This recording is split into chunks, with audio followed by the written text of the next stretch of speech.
السلام علیکم ورحمۃ اللہ وبرکاتہ۔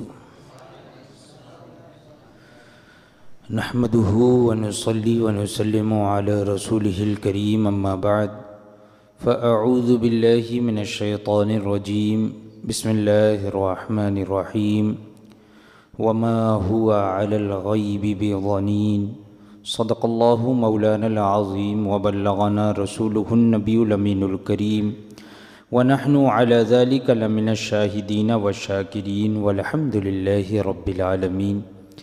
آئیے سب سے پہلے آقائے نامدار مدنی تاجدار روحی فدا جناب احمد مجتبی محمد مصطفیٰ صلی اللہ تعالی علیہ وسلم کی بارگاہ بے کس پناہ میں ہدیہ درود نچھاور کریں۔ اللہم صلی علی سیدنا و مولانا محمد معدن الجود والکرم وآلہ الکرام وابنہ الکریم وبارک وسلم صلاة وسلاما علیک یا سیدی یا رسول اللہ صلی اللہ تعالی علیہ وسلم۔ ہفتہ واری اس جماعت رضائے مصطفیٰ کے زیر انتظام دینی نشست میں درس جال حق کا سلسلہ جاری اور ساری ہے، اور آج انشاءاللہ تبارک و تعالی اس کا 19واں درس ہے۔ اور اس سے قبل تقلید سے متعلق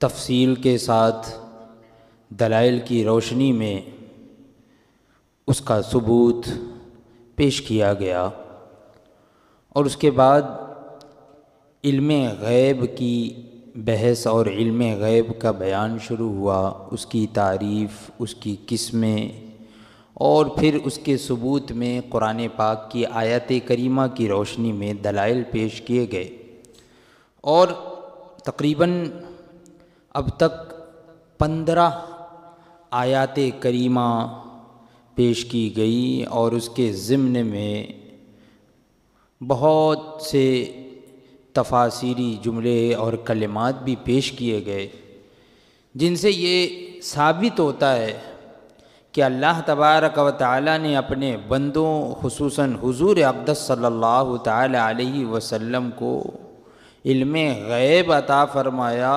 بلکہ اپنا خاص علم غیب عطا فرمایا۔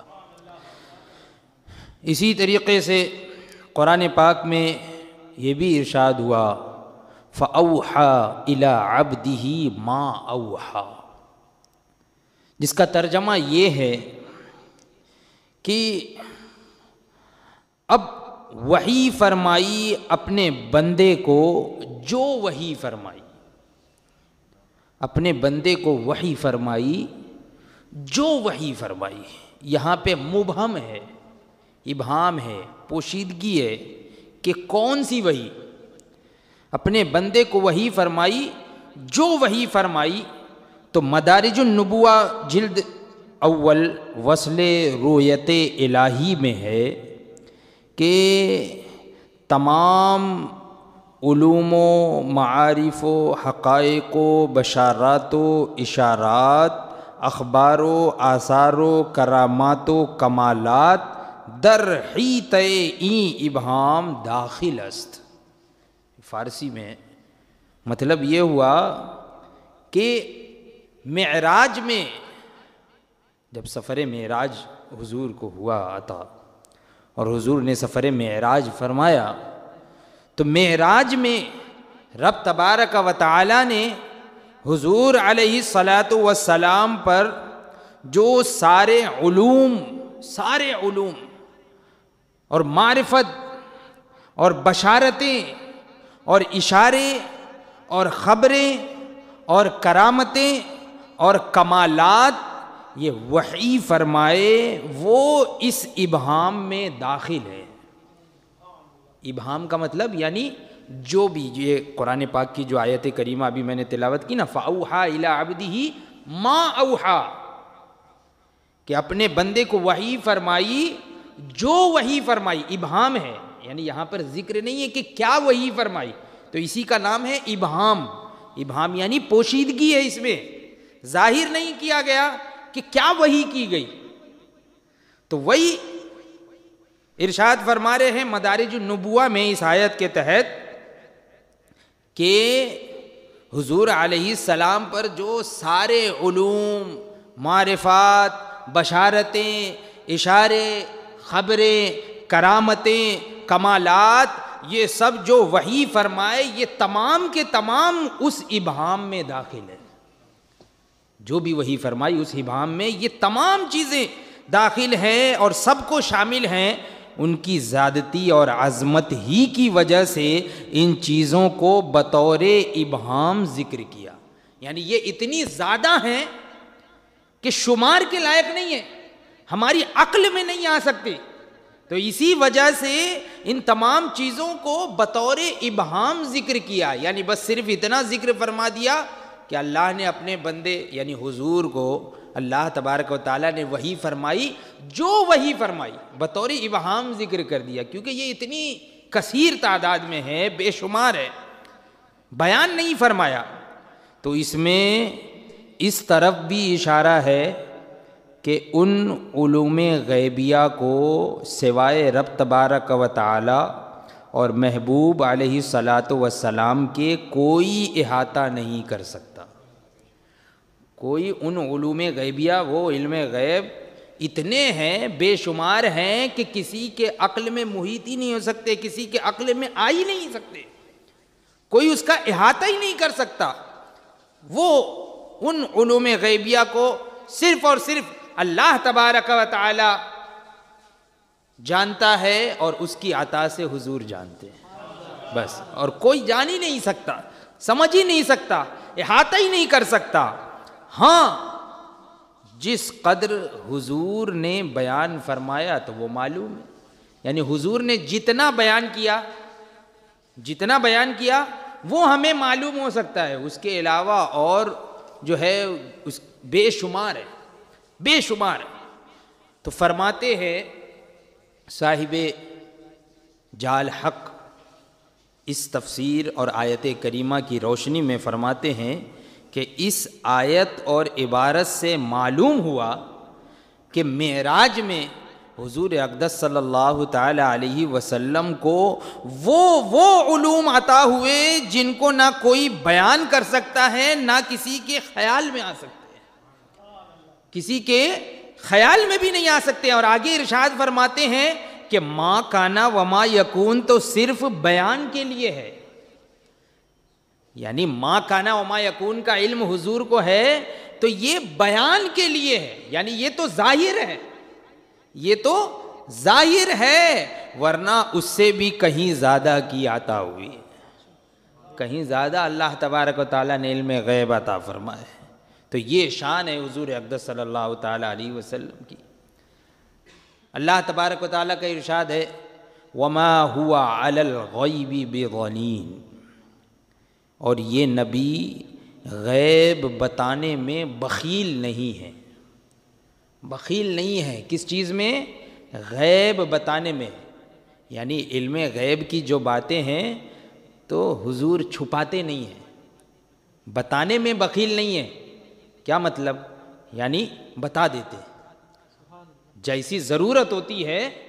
یہ حضور اقدس صلی اللہ تعالی علیہ وسلم صحابہ کرام سے ارشاد فرماتے، تو فرماتے ہیں کہ یہ جب ہی ہو سکتا ہے کہ حضور علیہ الصلاۃ والسلام کو علم غیب ہو. بھئی قرآن پاک میں کیا ہے کہ یہ نبی غیب بتانے میں بخیل نہیں.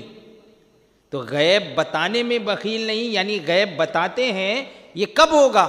جبکہ حضور کو خود علم غیب ہو، تبھی تو غیب بتائیں گے دوسروں کو. تو یہ اسی وقت ہو سکتا ہے کہ حضور کو علم غیب ہو اور حضور علیہ الصلاۃ والسلام لوگوں کو اس سے مطلع فرما دیتے ہیں، لوگوں کو بتاتے ہیں، بخالت نہیں کرتے ہیں، بخیل نہیں ہیں. تو معالم التنزیل تفسیر کی کتاب ہے، تو اسی آیت کے تحت اس میں ہے کہ حضور علیہ الصلاۃ والسلام غیب پر اور آسمانی خبروں پر اور ان خبروں اور قصوں پر بخیل نہیں ہیں. کیا مطلب؟ فرماتے ہیں مراد یہ ہے کہ حضور علیہ الصلاۃ والسلام کے پاس علم غیب آتا ہے تو وہ اس میں تم پر بخل نہیں فرماتے بلکہ تم کو سکھاتے ہیں، تم کو بتاتے ہیں، تم کو خبر دیتے ہیں۔ ویسا نہیں کرتے جیسا کہ کاہن کرتے تھے، یعنی جس طرح کاہن تھے، جو کاہن ہوتے تھے نا، یعنی اگلی امتوں میں حضور اقدس صلی اللہ تعالی علیہ وسلم کے اعلان نبوت سے پہلے یہ کچھ کاہن ایسے ہوا کرتے تھے جو شیاطین کے ذریعے سے کچھ باتیں معلوم کر لیا کرتے تھے۔ یہ شیاطین جو ہے وہ فرشتوں کی باتیں سنتے تھے اور فرشتوں کی باتیں سن کے کاہنوں کو بتا دیا کرتے، تو اب اس کی وجہ سے کاہنوں کو بہت سی آگے آنے والی باتیں ان کو معلوم ہو جاتی تھیں، تو کاہن جو ہے وہ پورے طور پر نہیں بتاتے تھے بلکہ اپنا فائدہ دیکھتے تھے، کہاں فائدہ ہے تو اتنا ہی بتایا جائے ورنہ چھپایا جائے۔ تو وہی فرما رہے ہیں کیا معالم التنزیل میں یہ ہے کہ علم غیب جو بھی حضور کے پاس آتا ہے تو وہ اس میں تم پر بخل نہیں فرماتے بلکہ تم کو سکھاتے ہیں، تم کو خبر دیتے ہیں، جیسے کہ کاہن چھپاتے ہیں ویسے نہیں چھپاتے، کاہنوں کی طرح نہیں چھپاتے ہیں بلکہ بتا دیتے ہیں۔ یہ مطلب ہے نا، یعنی بخیل نہیں ہے۔ کیا مطلب؟ یعنی جیسی ضرورت ہو بتاتے ہیں۔ اسی طرح تفسیر خازن میں ہے اسی آیت کے تحت وما ہوا علی الغیب بضنین، کہ یہ نبی غیب بتانے میں بخیل نہیں ہے۔ تو اسی آیت کے تحت ہے اس کی تفسیر کہ مراد یہ ہے کہ حضور علیہ السلام کے پاس علم غیب آتا ہے تو تم پر اس میں بخل نہیں فرماتے بلکہ تم کو سکھاتے ہیں، بخل نہیں فرماتے بلکہ تم کو سکھاتے ہیں۔ تو اب اس آیت اور ان عبارتوں سے یہ معلوم ہوا کہ حضور اقدس صلی اللہ تعالی علیہ وسلم لوگوں کو علم غیب سکھاتے ہیں، اور علم غیب سکھاتے ہیں تو سکھائے گا وہی جو خود جانتا ہوگا۔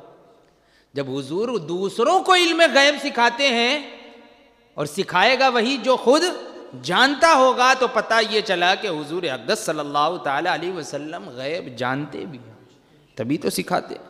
اسی طریقے سے قرآن پاک میں یہ بھی ارشاد ہوا حضرت خضر علیہ السلام کے بارے میں کہ وَعَلَّمْنَاهُ مِن لَّدُنَّا عِلْمًا، اور ان کو اپنا علم لدنی عطا کیا، اور ہم نے ان کو اپنا علم لدنی عطا کیا۔ کن کو؟ یعنی حضرت خضر علیہ السلام۔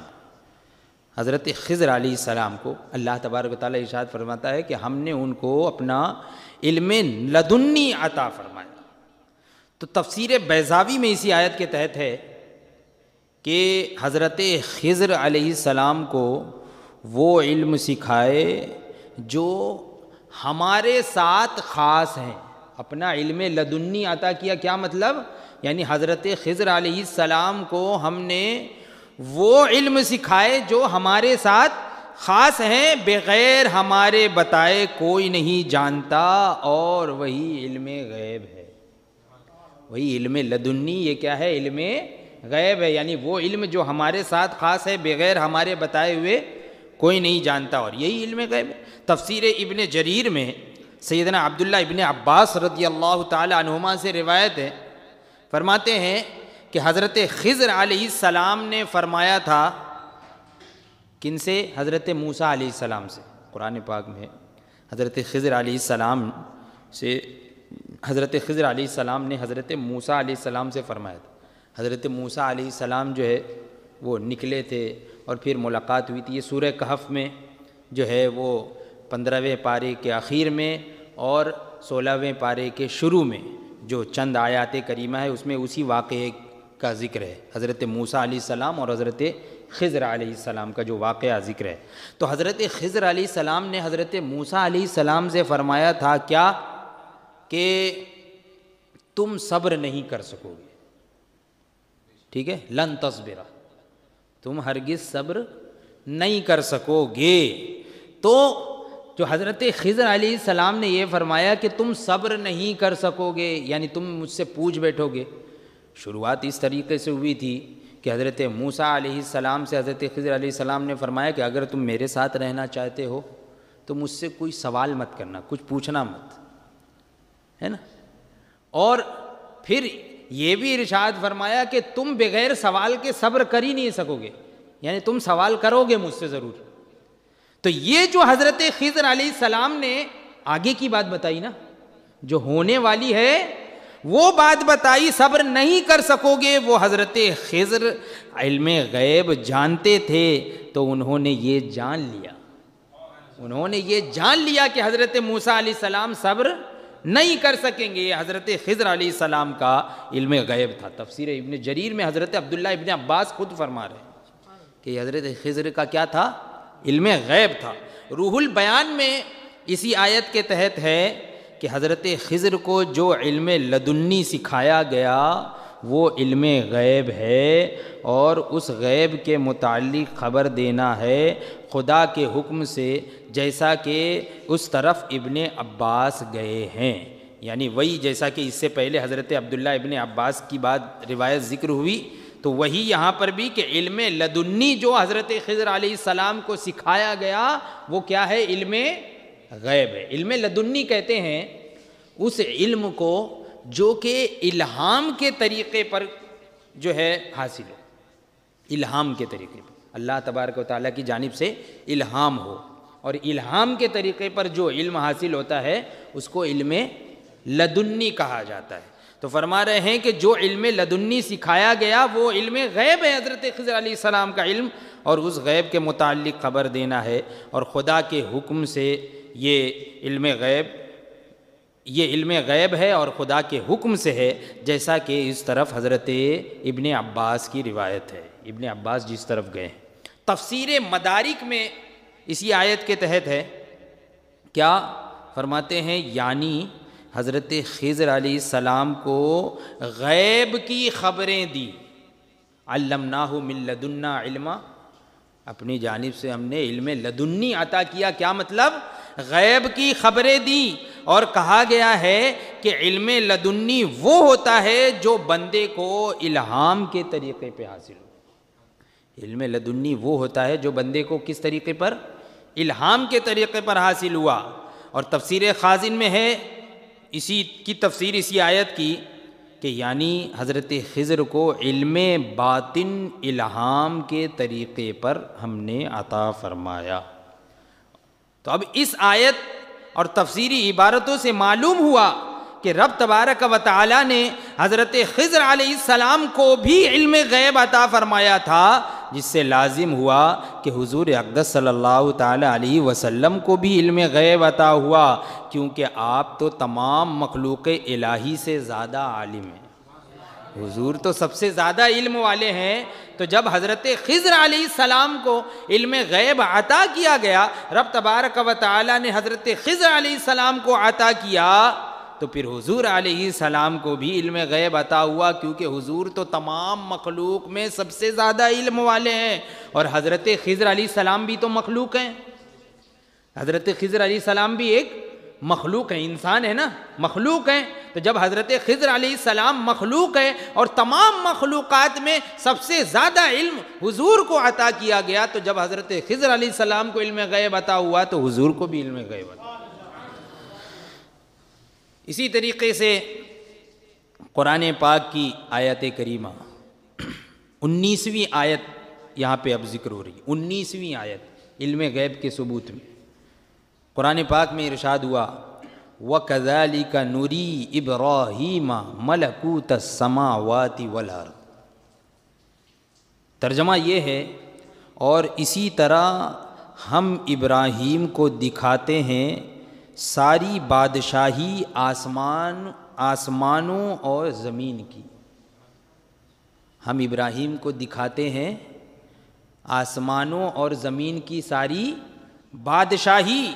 تفسیر خازن میں اسی آیت کے تحت ہے کہ حضرت ابراہیم علیہ السلام کو صخرہ پر کھڑا کیا گیا، یعنی ایک چٹان صخرہ پر کھڑا کیا گیا، اور ان کے لیے آسمان کھول دیے گئے، یہاں تک کہ انہوں نے عرش و کرسی اور جو کچھ آسمانوں میں ہے آپ نے دیکھ لیا، اور آپ کے لیے زمین کھولی گئی، یہاں تک کہ انہوں نے زمینوں کے نیچے زمین اور ان عجائبات کو دیکھ لیا جو زمینوں کے اندر ہیں، زمینوں میں تمام چیزوں کو دیکھ لیا حضرت ابراہیم علیہ السلام اس آیت کے تحت تفسیر میں۔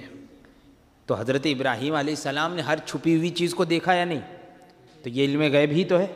اسی طریقے سے تفسیر مدارک میں اسی آیت کے تحت ہے، مجاہد نے فرمایا کہ حضرت ابراہیم علیہ السلام کے لیے ساتوں آسمان کھول دیے گئے تو انہوں نے دیکھ لیا جو کچھ آسمانوں میں ہے، یہاں تک کہ ان کی نظر عرش تک پہنچ گئی، اور ان کے لیے 7 زمینیں کھولی گئیں کہ انہوں نے وہ چیزیں دیکھ لیں جو کچھ بھی زمینوں میں، زمینوں کے اندر۔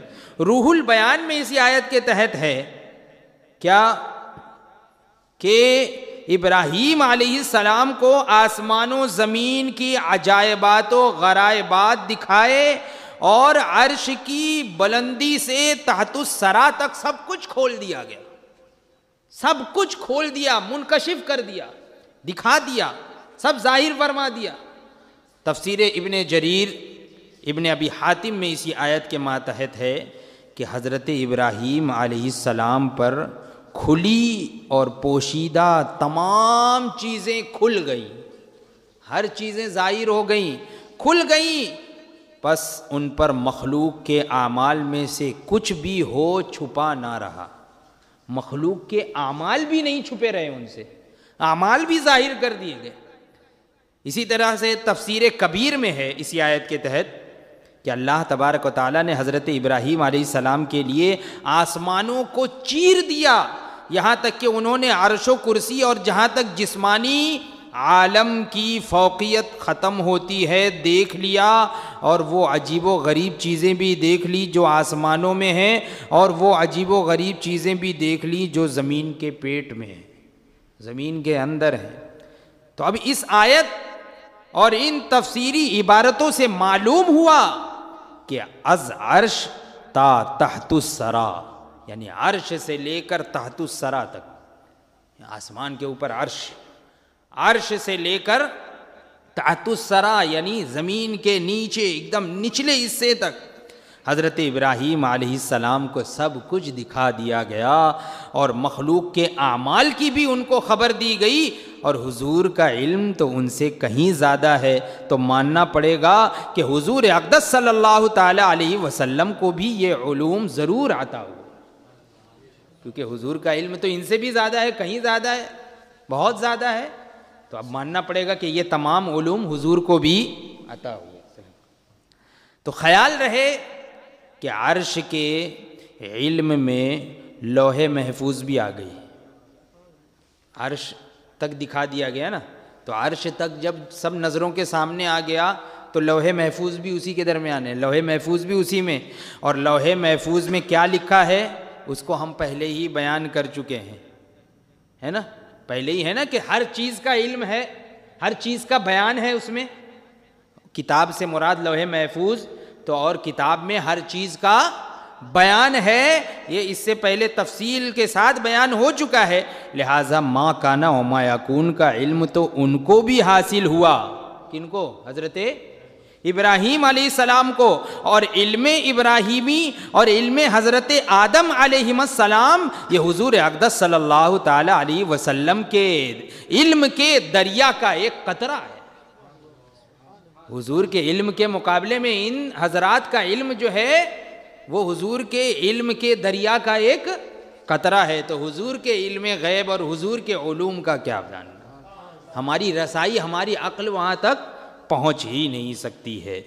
اب دیکھیے آخری 20ویں آیت پیش کی جا رہی ہے علم غیب کے ثبوت میں۔ حضرت یوسف علیہ السلام نے فرمایا تھا کہ لا یأتیکما طعام ترزقانہ الا نبأتکما بتأویلہ، تو یہ حضرت یوسف علیہ السلام نے جو یہ فرمایا تھا، یہ واقعہ سورہ یوسف میں ذکر ہے، تو اس کی تفسیر میں روح البیان اور کبیر اور خازن میں ہے کہ اس کے معنی یہ ہیں، کیا مطلب اس کا؟ اس آیت کریمہ کا معنی کیا ہے؟ تو معنی یہ ہے کہ میں تمہیں کھانے کے گزشتہ اور آئندہ کے سارے حالات بتا سکتا ہوں، گزشتہ اور آئندہ کے سارے حالات بتا سکتا ہوں۔ کیا مطلب؟ کہ غلہ کہاں سے آیا اور اب کہاں جائے گا، یعنی یہ سب چیزیں جو جمع کر رہے ہو کھانے پینے کی چیزیں، تو کہاں سے آیا اور کہاں کہاں تقسیم ہوگا، کہاں کہاں جائے گا، یہ سب میں بتا سکتا ہوں۔ تو تفسیر کبیر نے تو فرمایا کہ یہ بھی بتا سکتا ہوں کہ یہ کھانا نفع دے گا یا نقصان۔ حضرت یوسف علیہ السلام نے یہ بھی فرمایا کہ یہ بھی بتا سکتا ہوں کہ یہ کھانا تمہیں نفع دے گا یا نقصان کرے گا۔ یہ چیزیں وہی بتا سکتا ہے جو ہر ذرے کی خبر رکھتا ہو، ہر ذرے کی خبر رکھتا ہو۔ پھر فرماتے ہیں ذالکما مما علمنی ربی، یہ علم تو میرے علوم کا بعض حصہ ہے، یعنی میرے رب نے مجھ کو جو علم سکھایا ہے، جو علم عطا فرمایا ہے، تو یہ چیز تو اس کا کیا ہے؟ بعض حصہ ہے۔ تو اب بتاؤ کہ حضور علیہ الصلاۃ والسلام کا علم کتنا ہوگا؟ علم یوسفی تو علم مصطفیٰ کے سمندر کا قطرہ ہے۔ تو جب حضرت یوسف علیہ السلام اس علم کے بارے میں کہہ رہے ہیں کہ میرے علم کا ایک ٹکڑا ہے، ایک جز ہے یہ، تو حضرت یوسف علیہ السلام کے علم غیب کا جو ہے وہ کیا مقام ہوگا اور کیا درجہ ہوگا، اور حضرت یوسف علیہ السلام کا علم تو حضور اقدس صلی اللہ تعالی علیہ وسلم کے علم کے سامنے ایسا ہی ہے جیسے سمندر کا ایک قطرہ۔ اور عیسیٰ علیہ السلام اسی طریقے سے حضرت عیسیٰ علیہ السلام نے فرمایا، کیا فرمایا؟ فرمایا انبئکم بما تأکلون وما تدخرون فی بیوتکم۔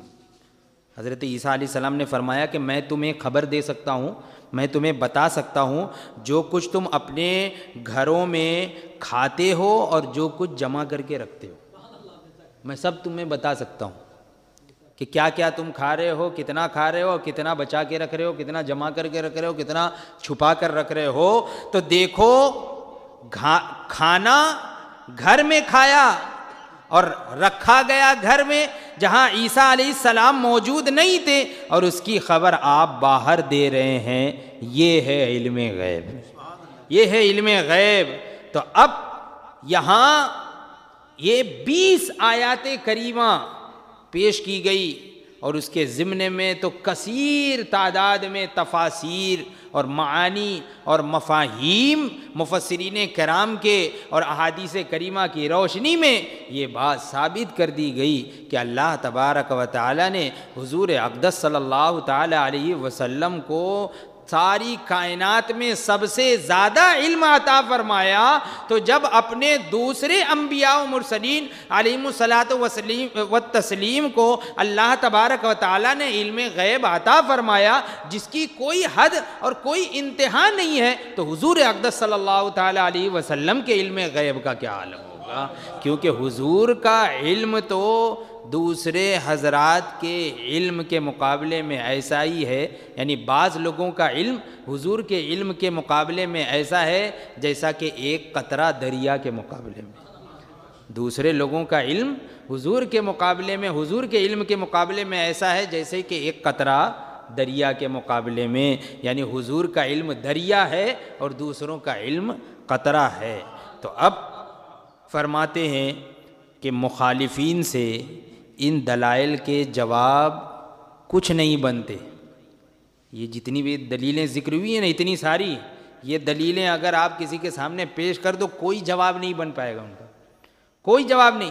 صرف یہ کہہ دیتے ہیں کہ جن آیات میں کلو شعین کا ذکر ہوا، کلو شعی یعنی ہر چیز کا علم، اللہ تبارک و تعالیٰ نے ہر چیز کا علم عطا کر دیا، تو ہر چیز کا ذکر ہوا، یا یہ فرمایا گیا کہ ما لم تکن تعلم وعلمک ما لم تکن تعلم، کہ اے محبوب تمہیں سکھا دیا جو کچھ تم نہیں جانتے تھے۔ تو اب یہ لوگ بس اتنا کہتے ہیں کہ کلو شیء اور ما لم تکن تعلم، ان میں مراد جو ہے نا وہ شریعت کے احکام ہیں، نہ کہ اور دوسری چیزیں۔ یعنی صرف شریعت کے احکام جو ہے نا وہ پورے پورے سکھا دیے، اس کے علاوہ کچھ نہیں۔ تو اب اس کی بھی انشاءاللہ تبارک و تعالی دلائل اس کے لیے بھی ذکر کیے جائیں گے کہ کلو شعین سے کیا مراد ہے اور معلم تکن تعلم سے کیا مراد ہے، انشاءاللہ تبارک و